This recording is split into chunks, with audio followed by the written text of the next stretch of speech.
بسم اللہ الرحمن الرحیم۔ رسول کریم صلی اللہ علیہ وسلم نے فرمایا، خواب میں میں نے ایک کنویں سے پانی کھینچ رہا تھا کہ حضرت ابوبکر اور حضرت عمر بھی آ گئے۔ اب حضرت ابوبکر رضی اللہ تعالیٰ عنہ نے ڈول لے لیا، ایک یا دو ڈول پانی کھینچا، ان کے کھینچنے میں کمزوری تھی، اللہ تعالیٰ ان کی مغفرت کرے، آمین۔ اس کے بعد حضرت عمر بن خطاب نے اسے حضرت ابوبکر رضی اللہ تعالیٰ عنہ کے ہاتھ سے ڈول لے لیا اور وہ ڈول ان کے ہاتھ میں ایک بڑا ڈول بن گیا۔ میں نے حضرت عمر رضی اللہ تعالیٰ عنہ جیسا پانی کھینچنے میں کسی کو ماہر نہیں دیکھا، انہوں نے پانی خوب نکالا، یہاں تک کہ لوگوں نے اونٹوں کے لیے پانی کے حوض بھر لیے۔ رسول اللہ صلی اللہ علیہ وسلم نے فرمایا، میں جنت میں داخل ہوا تو وہاں ایک سونے کا محل مجھے نظر آیا۔ میں نے پوچھا، یہ کس کا ہے؟ کہا کہ قریش کے ایک شخص کا ہے۔ اے ابن خطاب، مجھے اس کے اندر جانے سے تمہاری غیرت نے روک دیا جسے میں خوف جانتا ہوں۔ حضرت عمر رضی اللہ تعالیٰ عنہ نے عرض کیا، یا رسول اللہ، کیا میں آپ سے غیرت کروں گا؟ میں نے رسول اللہ صلی اللہ علیہ وسلم سے سنایا، آپ نے فرمایا کہ میں سویا ہوا تھا، میرے پاس دودھ کا ایک پیالہ لایا گیا، میں نے اس کا دودھ پیا یہاں تک کہ اس کی صحرابی کا اثر میرے اپنے ناخنوں میں ظاہر ہوتا دیکھا۔ اس کے بعد میں نے اس کا بچا ہوا حضرت عمر کو دے دیا۔ آپ کا اشارہ حضرت عمر کی رضی اللہ تعالیٰ عنہ کی طرف تھا۔ صحابہ نے پوچھا، آپ نے اس کی تعبیر کیا لی یا رسول اللہ؟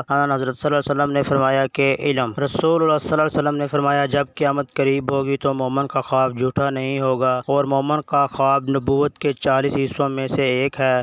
محمد بن سیرین رحمۃ اللہ علیہ نے جو علم تعبیر کے بہت بڑے عالم تھے، انہوں نے کہا کہ نبوت کا حصہ جھوٹ نہیں ہو سکتا۔ حضرت ابو ہریرہ رضی اللہ تعالیٰ عنہ کہتے ہیں کہ خواب میں 3 طرح کے ہیں: دل میں خیالات، شیطانہ اور اللہ کی طرف سے خوشخبری۔ بس اگر کوئی شخص خواب بری چیز دیکھتا ہے تو اسے چاہے کہ اس کا ذکر کسی سے نہ کرے اور کھڑا ہو کر نماز پڑھنے لگے۔ محمد بن سیرین نے کہا کہ حضرت ابوبکر رضی اللہ تعالیٰ عنہ نے خواب میں طوق کو ناپسند کرتے تھے اور قید دیکھنے کو اچھا سمجھتے تھے، اور کہا گیا ہے کہ قید سے مراد دین میں ثابت قدمی ہے۔ اور قتادہ، یونس، ہشام اور ابو ہلال نے بھی ابن سیرین سے نقل کیا ہے، انہوں نے حضرت ابو ہریرہ رضی اللہ تعالیٰ عنہ سے، انہوں نے نبی کریم صلی اللہ علیہ وسلم سے، اور بعض نے یہ ساری روایت حدیث میں شمار کی ہیں، لیکن اوف روایت سے زیادہ واضح ہے۔ اور یونس نے کہا کہ قید کے بارے میں نبی کریم صلی اللہ علیہ وسلم کی حدیث سمجھاتا ہوں۔ ابو عبداللہ حضرت امام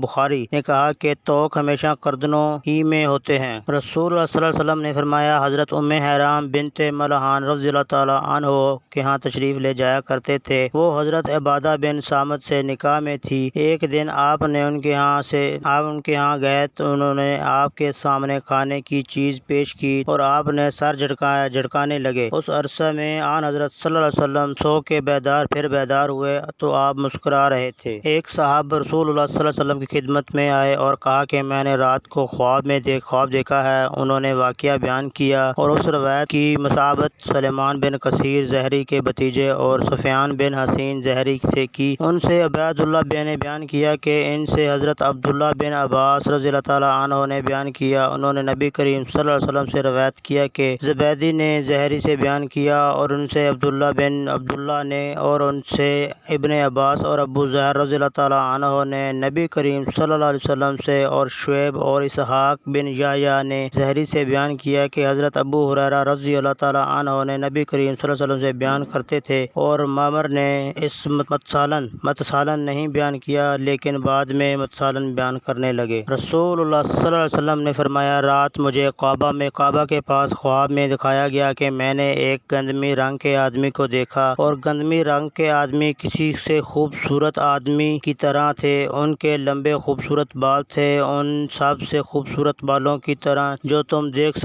سکو گے۔ انہوں نے کنگھا کیا ہوا تھا اور پانی ان سے ٹپک رہا تھا، اور وہ 2 آدمیوں کے سہارے، یا یہ فرمایا کہ 2 آدمیوں کے شانوں کے سہارے بیت اللہ کا طواف کر رہے تھے۔ میں نے پوچھا، یہ کون صاحب ہے؟ مجھے بتلایا گیا کہ یہ مسیح بن مریم علیہ السلام ہیں۔ پھر اچانک میں نے ایک گھنگریالے بال والا آدمی کو دیکھا جس کی ایک آنکھ کانی تھی اور انگور کے دانوں کی طرح اٹھی ہوئی تھی۔ میں نے پوچھا، یہ کون ہے؟ مجھے بتایا گیا کہ یہ مسیح دجال ہے۔